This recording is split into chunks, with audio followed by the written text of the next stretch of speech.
In this lecture, we are going to be looking at the Book of Proverbs. Now, for many people, Proverbs is a familiar book, perhaps one of the most familiar from the Old Testament. Psalms, the Proverbs, perhaps Genesis, and a few others. Many even who are not Christians are familiar with the Book of Proverbs.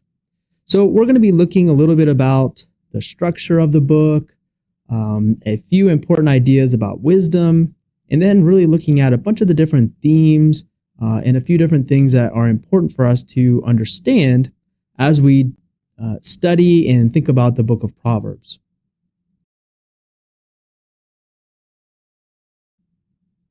So let's begin with just a little bit of initial information here, a little overview of the Book of Proverbs. Well, the name Proverbs is really actually the same word both in Hebrew and Greek.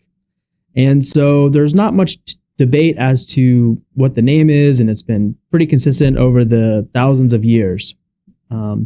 However, the date of the book, meaning when it was written or put together, finalized, has been very much debated. And unfortunately, there's just no good way to know for sure exactly when it was finalized, as we might say. Now, many would say that it was written by Solomon, and that indeed seems to be the case, at least for much of it, if not most of it. However, there are a few mentions in the book regarding, say, King Hezekiah and a couple other figures that would imply the finalized date of the book was not until much later, Hezekiah living around 700 BC, whereas Solomon lived around 950 BC.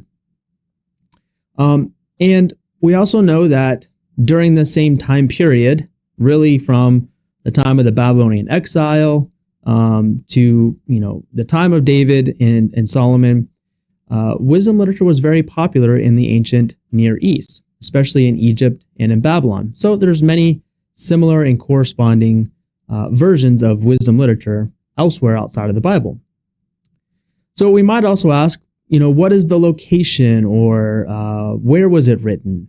And this kind of includes also the audience to an extent. Well, it's hard to say. There's a lot of agriculture mentioned in the book, but not as much as some other parts of the Bible. But there is an emphasis on an urban sphere, cities, also sort of city officials. There seems to be a royal or at least a king's court kind of orientation. So this is also why many think it was related to Solomon, or at least within Solomon's court. And the audience, again, with this in mind, seems to be princes, or at the very least, the elites, students who would have been learning from the scribes and the sages, as they're called, or the wisdom experts, the learned men. And these people would have served in important places in the royal house, in the government. We also can ask what the purpose is of the book. This is one of the few books where we don't really get a sense of "thus says the Lord," right? And so this has actually led many to say that the Book of Proverbs perhaps doesn't even belong in the Bible, or at the very least, it has nothing to say about salvation and anything prophetic. But we're actually going to look at a few elements that point us away from that, I would say, wrong view of Proverbs, and really towards this idea that the Book of Proverbs is very much in line theologically, thematically, with the rest of the Bible, actually. But really, the ultimate goal of Proverbs is a little bit different. In this book, it is for the purpose of training and raising up a young man into being a wise and righteous, good, God-fearing man, right? And so that looks a little bit different than merely just the prophets, the way they speak, warning and exhorting the people of Israel. This one has a bit more of a fatherly and teacher quality to it, and that really is the purpose. Now, there are many themes that we could look at. We're going to look at a number of them, but some of the very most prominent ones are the two paths, right? Which is one that we actually first here back in Genesis with the two trees. We also learn a little bit about the knowledge of God. How do we know God, or what does it look like to know God? In other words, how does a person who knows God live, right? And that's an important question. Knowledge of God is not merely just information in your mind. It's actually necessary to reflect in a person's life. There's also many other themes, including success and prosperity, life, listening and hearing, friendships, relationships in general, and many, many other interesting and important themes. So we're going to try to touch on a few of those as we get into it. We can also start by asking the question, what is wisdom? And this is a challenging question. Oftentimes, I've heard it said that wisdom is knowing what to do and when to do it. And I think that's a pretty good, simple understanding of wisdom, at least in a general sense. Though I would say that the Book of Proverbs has a much more specific and religious context and meaning to it. But we do see the sense of wisdom used in other places in the Bible in slightly more practical senses. So, for instance, we see it used in the sense of a skill. In Exodus 31, those who were, excellent craftsmen were said to have wisdom. Now, this is also, said to be from the Spirit of God. So, even in this skill, this practical use, it's still a divinely oriented or related. We also see that wisdom is related to judging. So this comes up with Solomon. It says, of course, that he was wise in his judgments, meaning he was able to discern complex social situations and give the proper judgment or verdict as a judge would in a case. It's also used more generally of knowledge or information or understanding. And this also is used for Solomon. And it says that he had understanding of all sorts of things like animals and birds and fish and plants. Also, that this wisdom was related to the ability to craft many proverbs or sayings, and also even songs. So wisdom has kind of a wide range in even just the sort of general or practical sense. But as we're going to see, there's a much more theologically rich understanding to wisdom as well. So an interesting question to think about is, as we approach Proverbs, what is wisdom for? What is wisdom good for? Why is it such an important topic even to devote essentially an entire book to? Well, wisdom seems to have some relationship to success and happiness, but is that the ultimate purpose? It also relates to secular and civil order and government, right? Of course, like we mentioned with Solomon and others. But we could also say that, wisdom is related to salvation. And we'll look at this as it relates to the knowledge of God and, of course, the fear of the Lord. And all of these really wrap together in wisdom being related to the Torah, actually. Now, Torah, of course, is the first 5 books of the Bible, but Torah is really just a word that means instruction or teaching, which sometimes gets used in the sense of law, but really it's law in the sense of instruction. And so it's probably better to think about it in terms of a teacher to a student when you think about law or Torah. And there are many, many places and in many ways that the book of Proverbs overlaps with the language and the ideas of the Torah. So this implies that the book of Proverbs is, again, more than just a book for how to be successful in life or how to live the good life and get wealthy or be a good person. It's much, much more than that. It's theologically oriented around God. So we can also ask, what is a proverb? What is a proverb? Well, the original Hebrew word is the word mashal. And like I mentioned, in Greek, it has basically the same meaning, paroimia. And we actually get a few related words that sort of help us to interpret and understand what a proverb is in just the first 7 verses of the book of Proverbs. So right away we see that the Proverbs, or a proverb, is related to wisdom, instruction, words of insight, sayings, even riddles. So wisdom is related to these other things, and they all kind of fit into a broader category of complex ideas and complex situations. And ultimately, you'll notice that the book of Proverbs has this word discernment very often repeated. And I would even say that really discernment is perhaps one of the more core principles being taught in the book of Proverbs, because in the ancient world, information and being able to recall or memorize large amounts of information was not particularly unique or special. Even though we would be very impressed if someone had memorized word for word the entire first 5 books of the Bible. But in the ancient times, this was not as impressive because they were mostly oral. They didn't have computers and smartphones and all of these helpful tools we have today. And so it was very typical for people to memorize large amounts of material.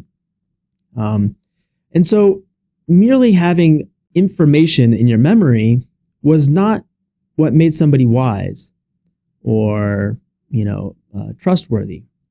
What did make somebody wise was their ability to discern the information that they did have and be able to walk accordingly with that information. And I would say in accordance with the Lord as well, as Proverbs emphasizes quite often.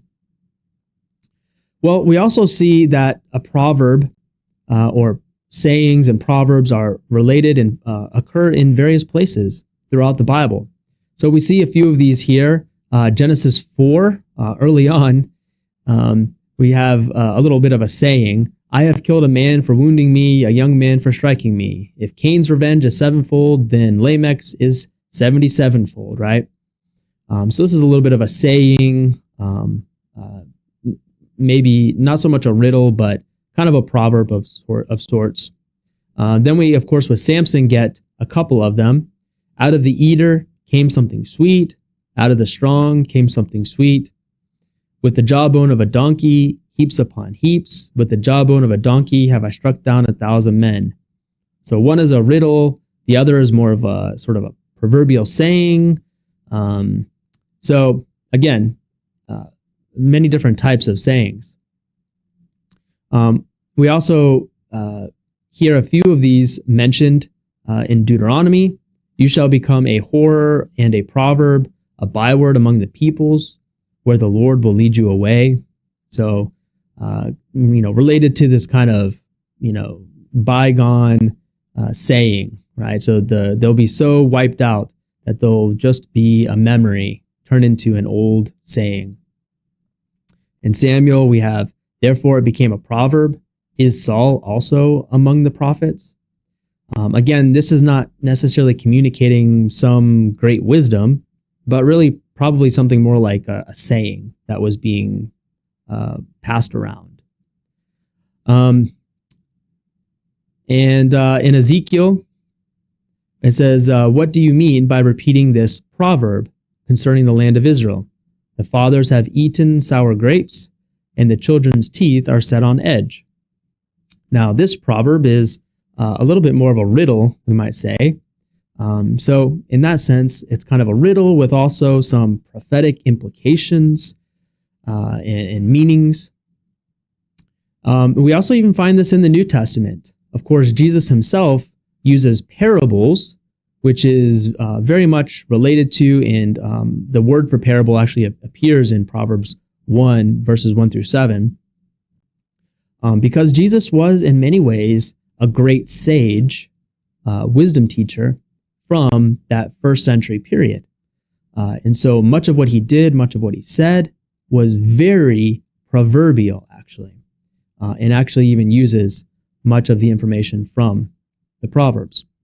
We even see this type of language used in 2 Peter. So what does the true proverb say that has happened to them? The dog returns to its own vomit, and the sow, or the pig, after washing herself, returns to wallow in the mire.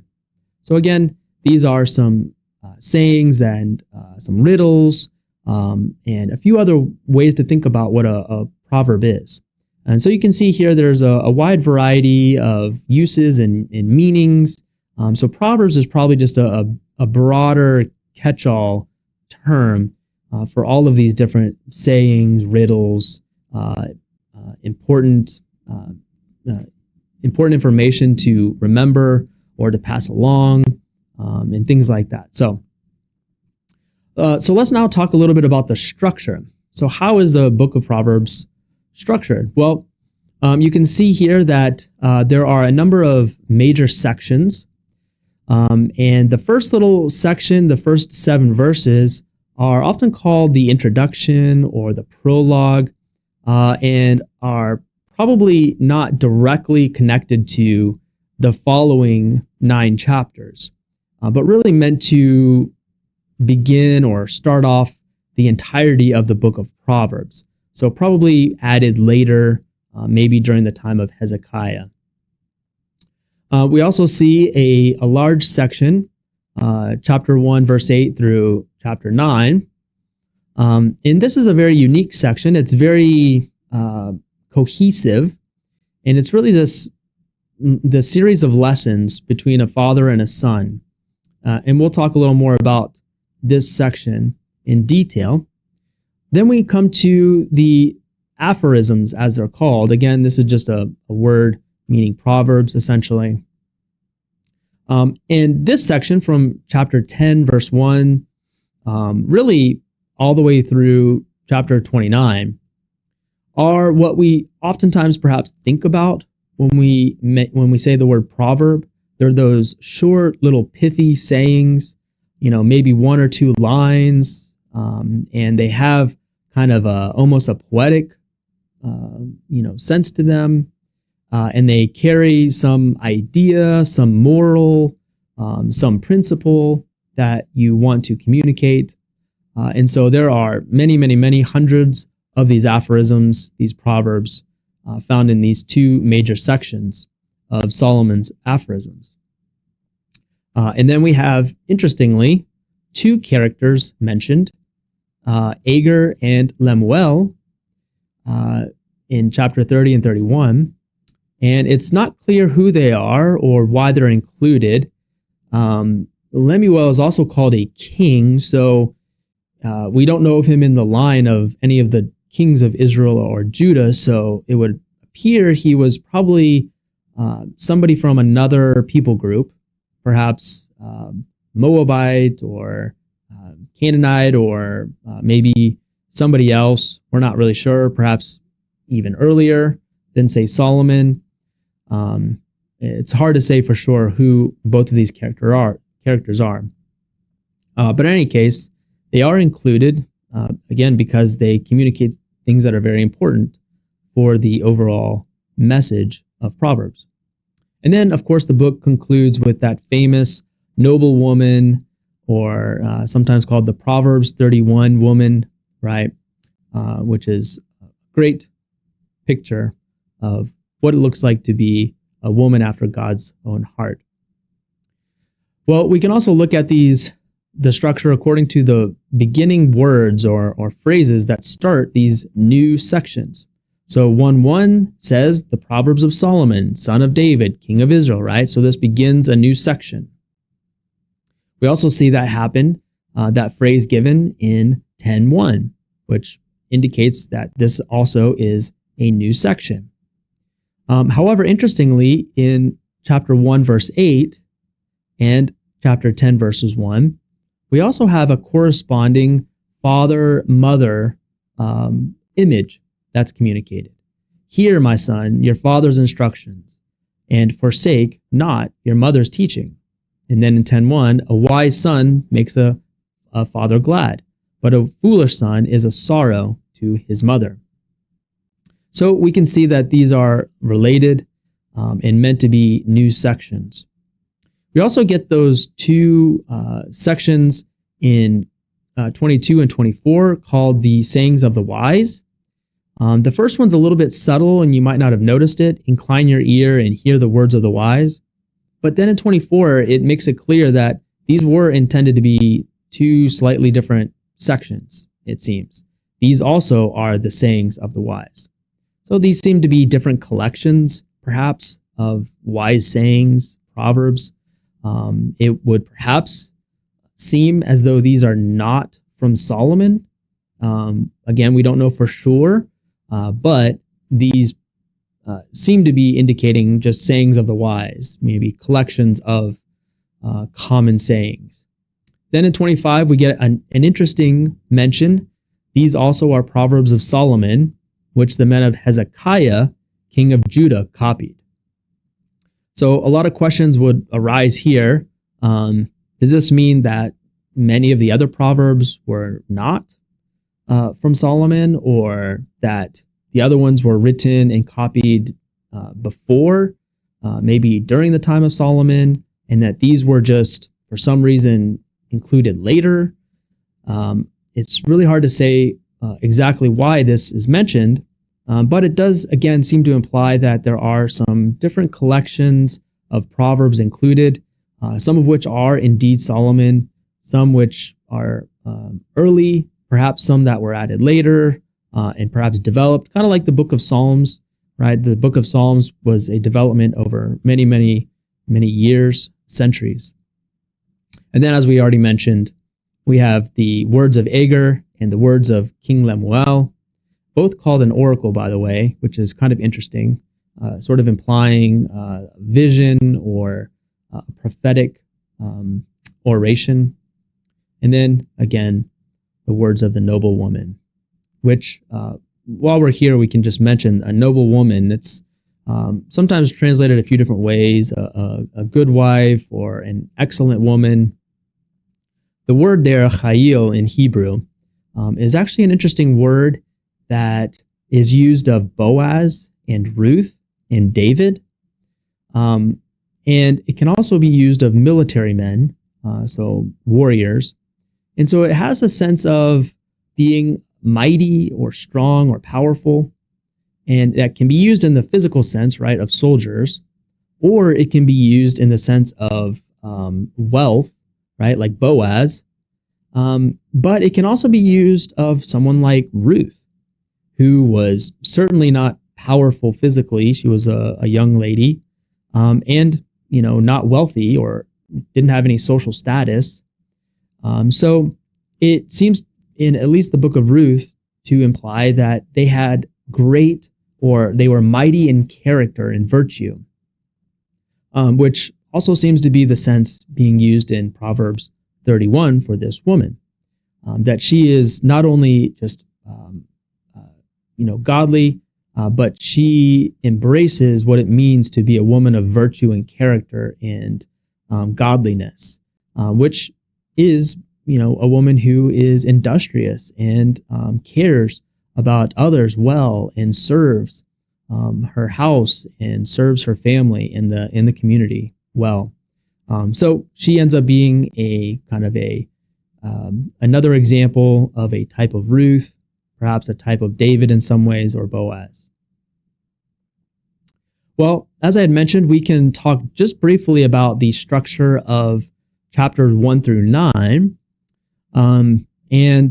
This is an area that I spent some time studying and writing on. And I think what we see in chapters 1 through 9 are actually 15 lessons in a organization that's called chiasm, which is just a fancy word to say like an X, it crosses each other, or that they are parallel. So you can see that lesson 1 and lesson 15 are meant to parallel one another. 2 and 14 parallel, 3 and 13, 4 and 12, 5 and 11, 6 and 10, 7 and 9, and then you have lesson 8 right there in the middle. And so typically, chiasms are meant to emphasize or highlight whatever's at the middle. Now, that doesn't mean that everything else is not important. It's really kind of a poetic device meant to increase or enhance or, again, highlight some particular idea that is intended. We see these, in the Psalms for sure, and some of the prophetic books as well. And so this 15 lesson chiasm is centered on lesson 8, which communicates this interesting idea about not turning left or right. Not turning left or right. And that little phrase begins in Deuteronomy and is used by Joshua as well, and ends up being used of some of the kings from the line of David, and kind of factors into this overall idea or theme where some kings were faithful to the Lord, meaning they didn't turn to the right or to the left. They wholly obeyed the law, the Torah of the Lord, and are called either sons of David or sons of Jeroboam, right? Who was not in the line of David, but was the general who basically took over the northern tribes, later called the tribes of Israel, the northern kingdom, and built those 2 golden calves. And so either those who were idolatrous are called sons of Jeroboam, and those who were not idolatrous and were faithful to the Lord were said to be sons of David. In other words, they didn't turn to the left or to the right, which seems to have implied they were not idolaters. So that seems to be at the core of this chapters 1 through 9 in these 15 lessons. Again, that doesn't mean that's the only point of these chapters, but simply just an important underlying principle, right? To fear the Lord means to trust in Him and to obey Him and to walk in His ways wholly and with your whole heart, and just in the same way that David did, right? In the same way that Joshua did, and Moses and Abraham and many other characters like that. They had a devotion to the Lord that was, of course, they were not perfect and sinless, but they did have a true faithfulness in walking with the Lord. So the father-son paradigm that we see in Proverbs 1, chapters 1 through 9, is also an interesting theme, and it seems to imply not only just a father and a son in just a kind of normal biological relationship, but it also very often seems to imply a teacher-student relationship. But I would say even more importantly, it communicates or implies God as Father and Israel as the Son, or the faithful Israelite even perhaps, but probably more like God and Israel more generally. We see this a little bit in Deuteronomy 32, where it says, "Is He not your Father," talking about God, "who created you, who made you and established you," right? So the Lord is the Father of Israel. We also have some elements of this with Jesus even. So Jesus was the ultimately ideal wise son. So in a sense, the father figure in Proverbs is God the Father, and the son figure in Proverbs 1 through 9 is Jesus, right? The Son of God. And we actually even see some overlap with this. So Luke, if you remember in Luke chapter 3:52, it says that Jesus increased in wisdom and in stature and in favor with God and man. And interestingly, we see this in Proverbs 3. So you, talking about the Son, will find favor and good success in the sight of God and of man. So Jesus is fulfilling this role. We also need to mention the importance of generational transmission. Again, this is the theme of a father to a son, right? Or a teacher to a student. So in Deuteronomy 6, it was a very popular and important phrase here that says, "These words that I command you," Moses speaking to Israel, "shall be on your heart, and you shall teach them diligently to your children," right? Like I said, the Torah, the instruction, the laws of the Lord were really meant to be like a father to a son, right? Just as a literal father to a son would teach the ways of God. And so similarly, we see in Proverbs chapter 4, "Hear, O sons, a father's instruction. When I was a son with my father, he taught me and said to me, let your heart hold fast my words. Keep my commandments and live." And so again, we see this picking up the elements and important themes of Deuteronomy, the Torah, that just as in Deuteronomy with Moses in them, in the Israelites, Proverbs is passing on this similar idea that fathers are supposed to teach their sons, right? And sons are supposed to listen to and follow the instruction and teaching of their father. And again, implying that Israel is supposed to follow and learn from its father, God. There's one other interesting point we can bring up, and that is, were the prophets and Proverbs in contention, or were they friendly? Were they different? Were they the same? And some scholars have in the past claimed that the Proverbs and the sages were very distinct and even in competition with the prophets. And perhaps to some extent there were differences. Of course, those are different roles. A prophet is somebody who receives a vision, a word from the Lord, some particular special revelation. However, Proverbs were a bit more of a learned skill, typically. Now, they could have some divine quality to them, like we saw with Solomon, or even in Exodus with the craftsmen. But they were generally more of a learned skill in discernment, right? Understanding the truth about the world and in God. Well, we do see a few verses that help us to think about the relationship between Proverbs and prophets. So interestingly, Proverbs 29:18 mentions, "Where there is no prophetic vision, the people cast off restraint, but blessed is he who keeps the Torah," right? So here it seems that the Proverbs are perfectly happy with and fine with prophecy and, of course, the Torah, right? Keeping the ways of the Lord. In the prophets, so the book of Hosea, it ends with an interesting statement. "Whoever is wise, let him understand these things. Whoever is discerning, let him know them. For the ways of Yahweh are right," or upright, "and the upright walk in them, but transgressors stumble in them."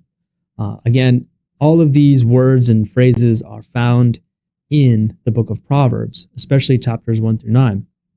And so there's a great deal of overlap between the two. Similarly, in Jeremiah 8, "How can you say, 'We are wise, and the law of the Lord is with us'? But behold, the lying pen of the scribes has made it into a lie. The wise men shall be put to shame. They shall be dismayed and taken. Behold, they have rejected the word of the Lord. So what wisdom is in them?" Now here, this is one of the verses that some scholars use to say they are in competition or against each other. Jeremiah condemning the wise or the sages, wisdom.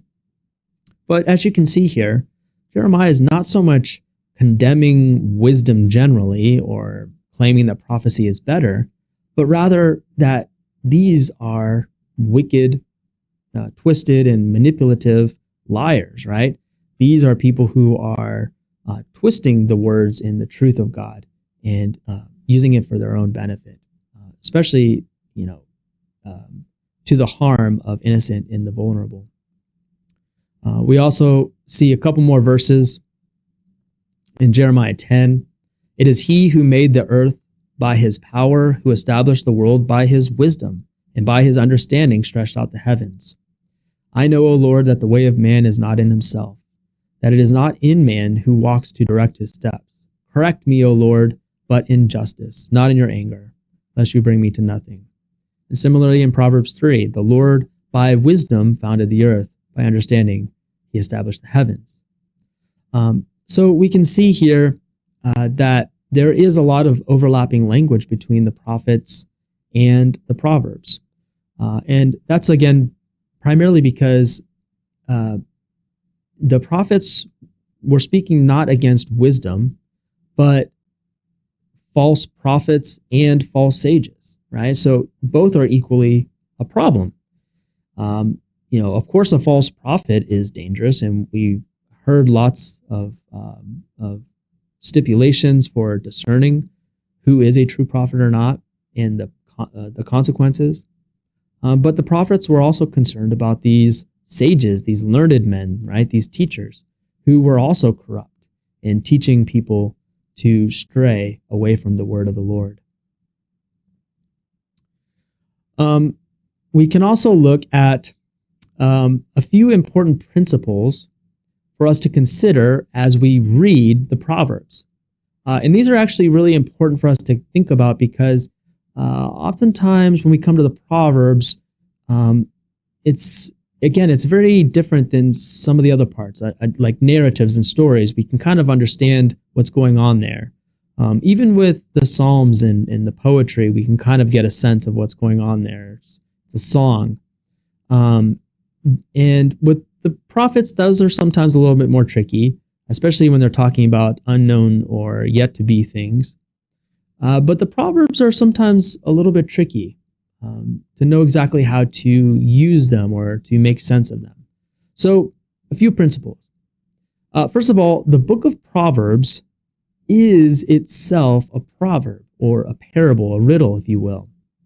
In other words, from the very beginning, it tells us essentially that only the wise will read Proverbs rightly.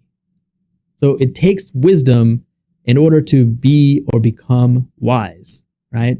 And the whole point of the Book of Proverbs is to help you grow in wisdom and in discernment, not simply just to give you information. And this is sometimes challenging because what we want is a simple, quick answer. But that's not what the Book of Proverbs is for. The Book of Proverbs is a tool to help us grow in understanding proverbs and sayings and riddles, to grow in discernment. Also, we have to realize that the Book of Proverbs is meant to be ideal. So it has many statements and phrases and sayings that are sort of common truths or principles. But oftentimes they're not absolute truth.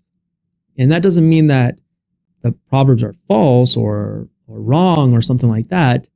But again, wisdom implies that there is a need for discernment. And we'll look at a couple examples here in a second. And as I mentioned, the Proverbs are not meant for quick answers. It's actually requires you to think about it, to meditate on it, to kind of hold it in your mind and mull over it a bit, probably to experience some life and challenges, and then come back to the Proverbs. And then, over time, you will grow and form because of both your application and exploration of these words of truth from the Proverbs. And as I mentioned, a principle that's important is that wisdom takes wisdom, and so it's kind of this spiral or cycle that the more wise or the more wisdom, the more discernment you get, the more wise you become, right? And so it kind of feeds into itself. And of course, last but not leastly, and obviously the most important, is that Proverbs is ultimately about divine relationship. This is communicated through the phrase fear of the Lord, and we'll talk about that briefly here in a second. But the primary goal of Proverbs is to help a young person, a person who is a seeker of God, to grow in their knowledge of God. And in that, we would say to become more like God, to become an imitator, right? Somebody who bears the image of God rightly and properly in their life. And so those are some really helpful key principles to know.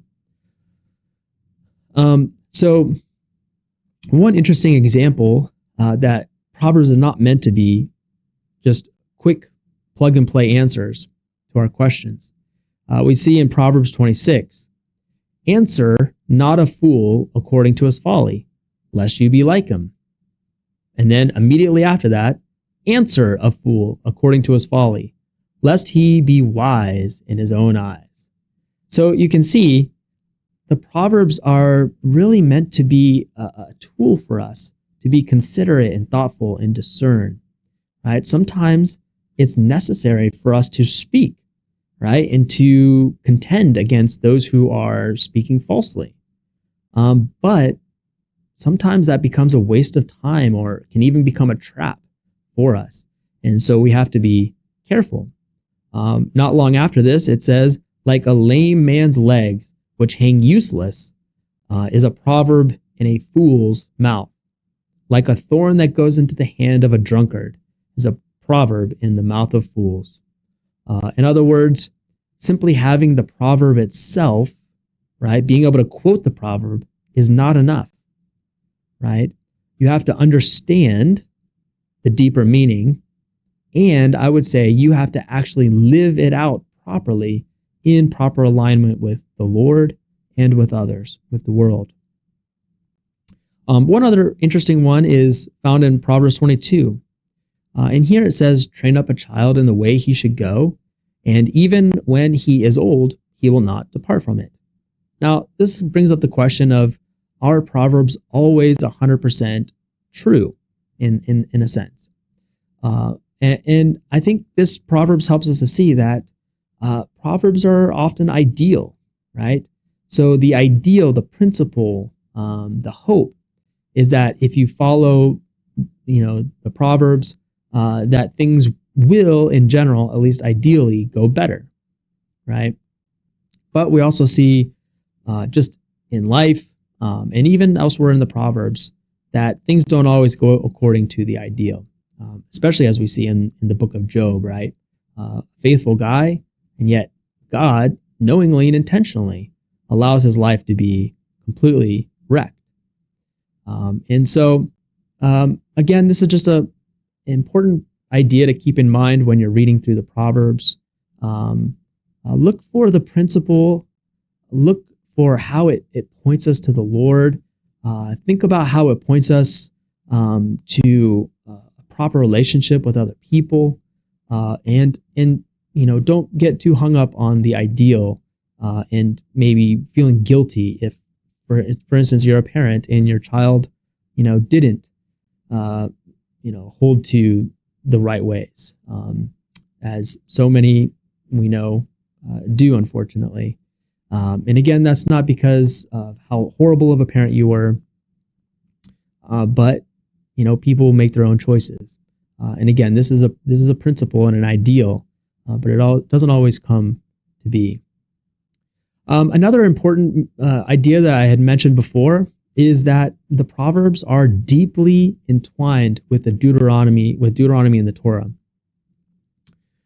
So, like I mentioned, Torah is sometimes translated law, but is probably more properly understood as instruction. So we see an interesting take on this in Deuteronomy 4. So here it says, "Behold, I have taught you statutes and rules." Right? So this is Moses speaking to the people of Israel. "As the Lord my God commanded me, that you should do them in the land that you are entering to take possession of. Keep them and do them, for that will be your wisdom and your understanding in the sight of people." who, when they hear all these rules or these statutes, will say, "Surely this great nation is a wise and understanding people. For what great nation is there that has a God so near to it as the Lord our God is to us, whenever we call upon him?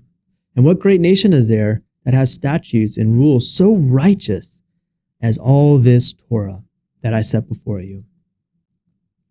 So we can see here that there's a correlation between the Torah, instruction, rules, commandments, and also wisdom and understanding, discernment, right?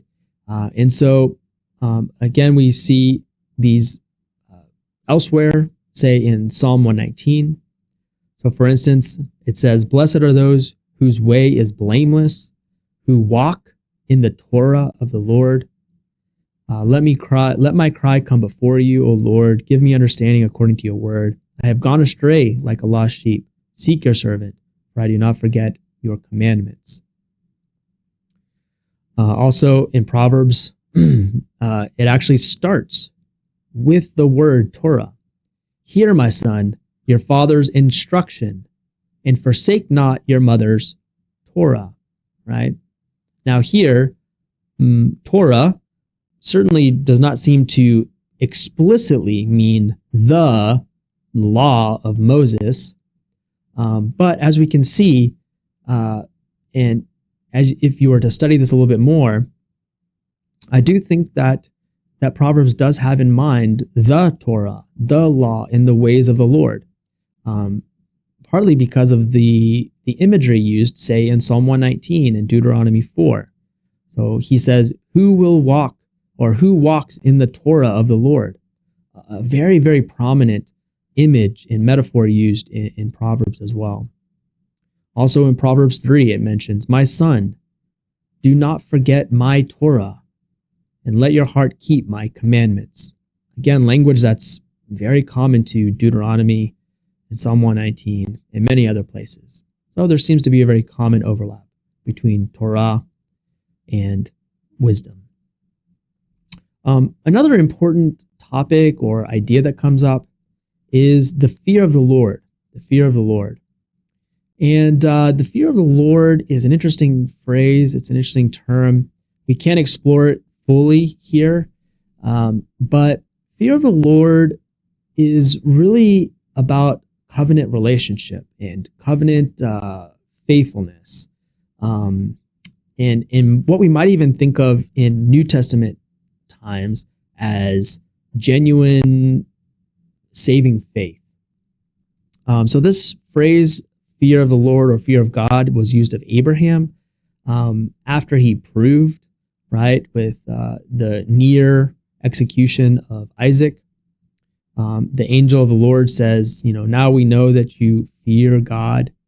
And it's, of course, used many other places throughout the Old Testament, and always in a sense of covenant faithfulness and relationship to the Lord. And so we see this as a key element throughout the book of Proverbs. And so we might say that this is essential to what we might call covenantal wisdom, right? Now, covenantal being in the sense of wisdom that is inextricably connected to the Lord, faithfulness to the Lord, and walking in his ways, right? So we might say there is a wisdom. There's wisdom that is secular wisdom, right? It's wisdom from below, right? From the earth, like James talks about. And then there's a wisdom from above, right? One that is related to the ways of the Lord himself. And so we actually end up getting the word and the phrase, fear God or fear the Lord, 14 times in the book of Proverbs. And I don't think this is actually accidental. Oftentimes, there are numerical significances and patterns with things. 14, of course, being 7 plus 7, right?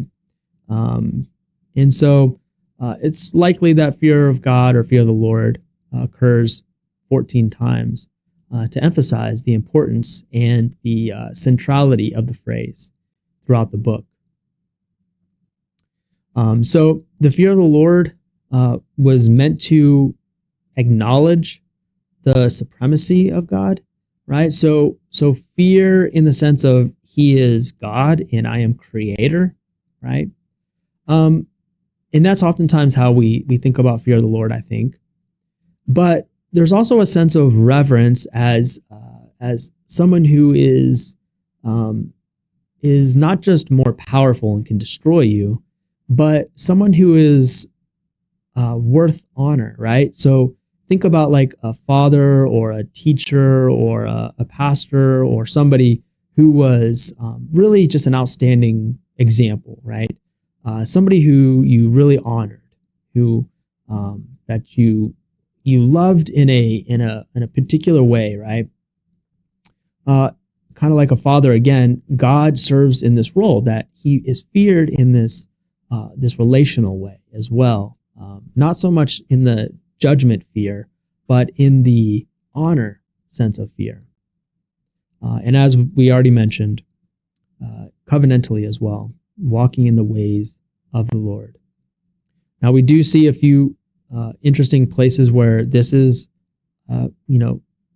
exhorted by the prophets. So Isaiah 29 says, the Lord, this is the Lord speaking, because this people draws near to me with their mouth and honor me with their lips, while their hearts are far from me, and their fear of me is a commandment taught by men.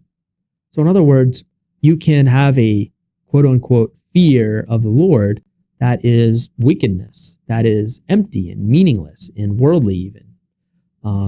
And I would say that is a fear of the Lord that is only out of fear of judgment, fear of God's supremacy, which is necessary to believe, but it's also missing the reverence of God as a father, and I would even say more importantly, or inextricably related to fearing the Lord in the sense of walking in His ways, right?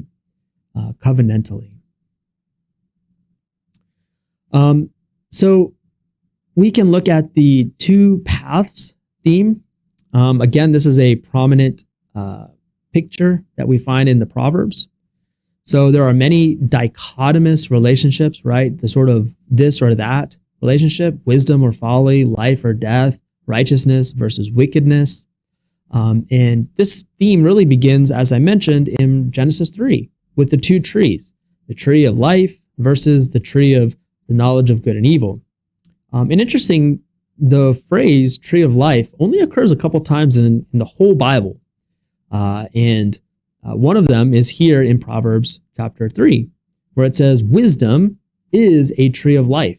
To those who lay hold of her, those who hold fast to her are called blessed. So we have the tree of life in Genesis 3.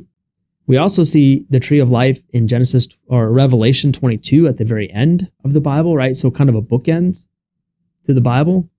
And then we have the tree of life here in Proverbs. And it says that basically wisdom is a tree of life or a way of the tree of life. And so, we could say that wisdom ultimately is the sort of the pathway to the tree of life. Or maybe we might say to restore humanity to the tree of life, to the path of life, which is ultimately, again, proper relationship with the Lord, with other people, with the world, and even with ourselves, right? And so Proverbs is teaching this, and it is related to Genesis and Revelation.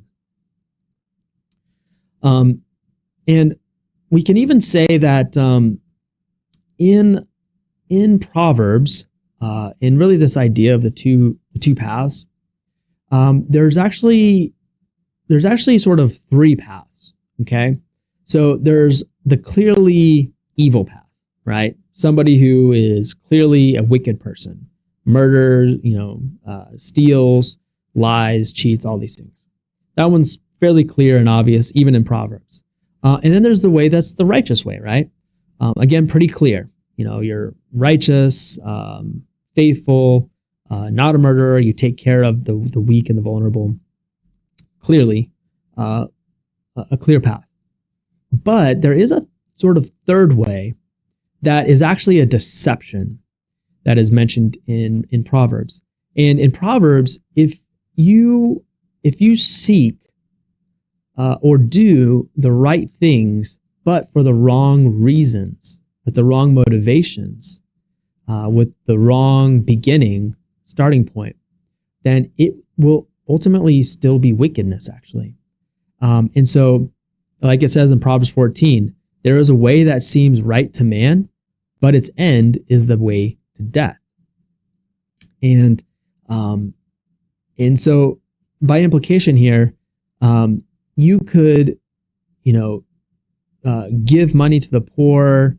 You could be very religious and do all of the sort of religious things.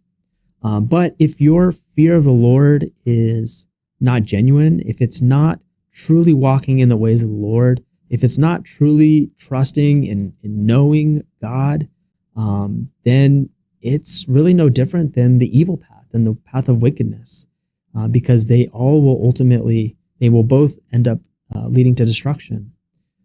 So it's kind of interesting and a little bit deceptive, but I think that's one of the purposes of Proverbs. Like I mentioned, Proverbs is meant to be a proverb itself, a riddle, in that only the wise will truly understand it properly.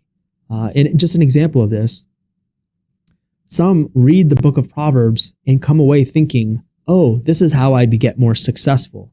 This is how I benefit myself. I have to do all these things, right? I have to follow the rules of Proverbs or even the law, and then I'll be successful. But that's actually the way of foolishness, according to Proverbs. Now you have to kind of be discerning and understand the message of Proverbs, but that path is no different than the path of wickedness, and that's no different than the path of murderers and thieves, because it ultimately has rejected God as the goal, as the start and the goal of wisdom. So, Jesus talks about this, of course, on the Sermon on the Mount in Matthew chapter 7.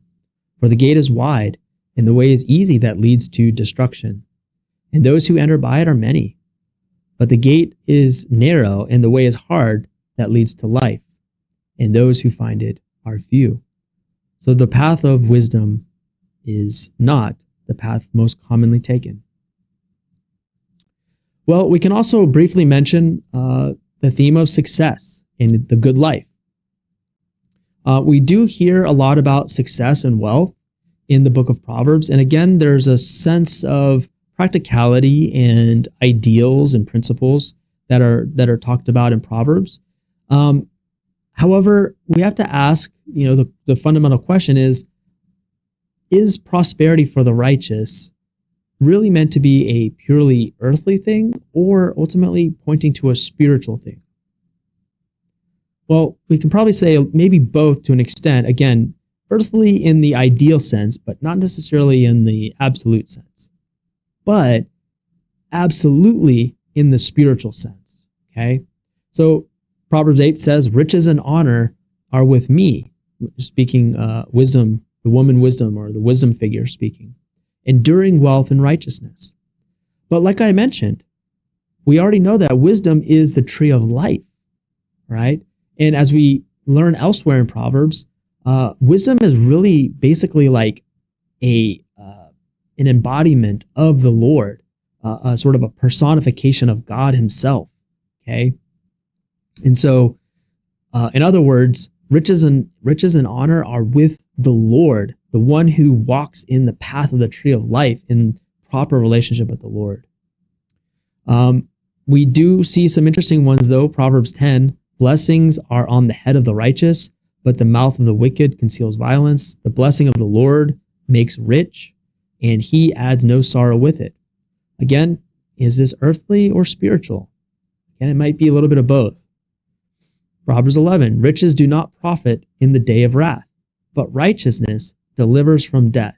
Now, this one seems to tell us that, riches ultimately are not the blessing. They're not the answer that Proverbs is teaching, but righteousness is, which again implies that the riches of this life are, beneficial in ways, but ultimately for the purpose of helping and serving others, not just simply to benefit ourselves.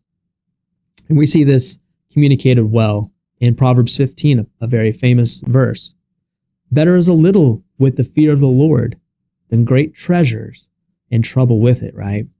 So again, better is a little bit, being content with a little, and fearing the Lord, trusting in Him. Well, we can also ask about the topic of immortality or prolonged life on earth. This is one that is sometimes mentioned, and it's hard to say for sure because Proverbs doesn't specifically say, eternal life, at least not in the way that the New Testament does. But there are a few verses that seem to point this way. So Proverbs 3 says, "My son, do not forget my teaching. Let your heart keep my commandments. For length of days and years of life and peace will be added to you." So this could be, again, this both and of the earthly spiritual, that it is better for you, ideally, in principle, to follow the ways of the Lord, right? But I would say in the spiritual sense, it's absolutely true, right? That following the Lord's teaching will give you length of days and peace forevermore, right? Proverbs 12, "In the path of righteousness is life, and in its pathway there is no death." Now, that can't be true in the purely earthly sense, right? So this has to be speaking of some kind of a spiritual truth, that those who are righteous, those who walk in the path of wisdom, in the path of the tree of life, will never taste eternal death, as it is mentioned in the New Testament. One other one, the Proverbs 15, "The path of life leads upward for the prudent, that he may turn away from Sheol beneath." So again, this seems to imply that there was a sense that the blessings of Proverbs were meant to extend and really touch on the spiritual. Even though there is some real practical benefits, at least potentially in this life, we also know that sometimes the good die young, as they say, or, like Job, affliction comes, even though you didn't necessarily deserve it, so to speak. We can also briefly talk about woman wisdom. As I mentioned, woman wisdom in Proverbs is kind of an interesting figure. In one way, she's just sometimes used in the sense of just wisdom, like just the sense of being wise. However, sometimes she's discussed or talked about as though she is like a teacher. In a few places, like she's a prophet, kind of proclaiming and declaring the truth of God. In a few places, she seems to be speaking for God, as God. So much so that she is essentially one with God. And in one way is to think of her as a personification of wisdom, or a fancy word, anthropomorphism. Which is basically giving human-like qualities to a sort of a divine, abstract, quality, a quality of God, but being described in kind of humanly terms and ways. So she probably really is meant to encompass all of those different qualities and perhaps even others. As we already mentioned, God uses wisdom, right? So by wisdom, the Lord founded the earth. We see this similarly in Psalm 104. By wisdom, you have made them all. The earth is full of your creatures. Similarly in Jeremiah 10, right? By his power, who established the world by his wisdom. And interestingly, Psalm 33, by the word of the Lord, the heavens were made, and by the breath of his mouth, all the host of heaven. So we do see this come up with John, interestingly. So we know this famous verse, in the beginning was the Word, and the Word was with God, and the Word was God. He was in the beginning with God, and all things were made through him, and without him nothing was made that was not made that was made. So seemingly, John is pointing back to at least the Psalms, and perhaps touching on or implying the Proverbs as well, that wisdom was a part of this equation. Hebrews 1, in these last days, he spoke to us by his Son, whom he appointed heir of all, through whom also he created the world. Right? Sounds familiar to Proverbs and some of the Psalms and the prophets. Even in Hebrews 11, by faith we understand that the universe was created by the word of God, so that what is seen was not made out of things that are visible. And another interesting one is 1 Corinthians 1, where it says, because of him you are in Christ Jesus, who became to us wisdom from God, righteousness, holiness, and redemption. So it seems that the New Testament is thinking of Jesus in terms of not just the Word, but the Word, the wisdom, the breath, the creative means by which he brought about the world. And this even comes up again in Colossians and Ephesians as well. And there's a lot of bad ways that you could take this idea. Unfortunately, Greek philosophy influenced some of the first couple centuries of some of the theology regarding to Christ, and this ended up leading some to think of Jesus as just a created being. But this is not what is being implied, neither in Proverbs nor in the Psalms or in the New Testament. Instead, like I mentioned, Proverbs wisdom in Proverbs, and likewise in the Psalms and the New Testament, is God and is with God at the same time, right? Like in John chapter 1, which is a complicated idea, and this is where we get the idea of the Trinity, right? Which is a little bit beyond our human comprehension to an extent. We explain it as, three persons, one God, but it is complicated for us as humans, and that's okay. We can accept that, and so without getting too deep into it, we can simply say that wisdom is a tool of God, but also in some sense is God, even in the Proverbs, and so that's why the New Testament was quite comfortable, seemingly referring to wisdom in the Word from the Old Testament as Jesus, as the Son of God. And so on this, in terms of interpretation, I think it's helpful for us to consider what's called progressive revelation. And that just means like over time, God reveals and explains stuff more fully, right? So Adam, Abraham, Moses didn't necessarily have the full picture that we have now. Even in 1 Peter, it mentions that before Jesus came, the angels longed to look into these things that the prophets mentioned, and the angels didn't even exactly know what was going to happen. So it was even hidden to the angels to an extent. So over time, God reveals more, and I think this is one of those that even though wisdom in Proverbs we shouldn't say is Jesus.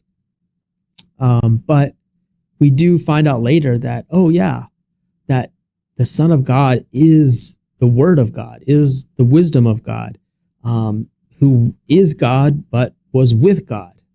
So that's, I would say, as far as we can speak to it in this brief overview. Another interesting and important theme that we can discuss briefly here is imitation of God. And we've talked about this a little bit already, so we won't go too far along this path. But the idea relates to man being made in the image of God, as we hear in Genesis 1, right? Which is a very powerful and important chapter in the Bible. It starts off the whole book, the whole Bible. And just as Adam was charged to have dominion over the world, over the earth, there is a sense that that he was receiving a call to be like God, right? God is the ultimate king. He's the ultimate ruler of the world, but he creates man on earth in order to carry on and to reflect and to imitate him as a king, as a ruler over the earth, and to rule it the way he would, right? With justice and with righteousness and holiness and goodness and love and faithfulness, right? Of course, the problem is we don't. Human kings and rulers, again, whether you're literally a president or a CEO or, just all of us have influence and to some extent have influence over another person at some level. And so we're all called to carry that out as God would if he were in our shoes. And so again, ultimately, true wisdom is reflecting and imitating God in his character, his desires, and his behaviors. That's the essence of true wisdom, okay? Which means we have to be just and righteous and good. That's what it means to be wise. You can't be wise if you're not living the way God lives, the way God acts. That is just foolishness. And briefly, we can also mention just this idea of the knowledge of God. So the knowledge of God is mentioned in Proverbs 2:5. Then you will understand the fear of the Lord and find the knowledge of God. And this is an interesting one because is it really saying the knowledge from God, meaning you're going to get information from the Lord? Or is it in the personal sense of knowing God personally? Well, we do have an interesting case that I think helps us to understand this from Proverbs, and that comes from Hosea 2 in 4 and 6. And in Hosea 2, it has this interesting picture, right, of a husband and a wife. And of course, Israel is the wife, the Lord is the husband. And after they have been unfaithful, just like Hosea's wife, he tells them, in a prophetic sense, I will betroth you in the future to me forever, and I will betroth you to me in righteousness and in justice. Sounds like Proverbs, right? In steadfast love and in mercy. And I will betroth you to me in faithfulness, and you will know the Lord. Again, this is seemingly a knowledge of the Lord that's personal and intimate, right? Not just information. He's not saying, and you will have knowledge about God. No, that's not what he's saying at all. It's relational. So this seems to be a helpful tool for us to interpret and understand Proverbs. And there are a number of verses and passages that we could look at regarding the knowledge of God, ones that will help us, help us to understand that that wisdom is intimately related to knowing God. And knowing God is closely related to wisdom. In other words, you really can't separate the two. And it's a danger to try to separate them. So this is our study on the Book of Proverbs. As I mentioned, this is just really a brief overview. We're touching on some really big themes, some key ideas, the structures, but there is so much more that could be talked about, that could be studied. But really, that's going to be up to you to take the time to think about and to meditate and to ultimately ask God, Lord, am I walking in your ways? Am I being wise? Help me to be more discerning. Help me to see these situations the way you do and to act accordingly, right? Right? To be merciful, to be righteous, to love things you love, and to walk in the ways of those who have been examples, right? And to be ultimately an example and a teacher to others. And so that's the goal of Proverbs. And I hope you will study it and grow.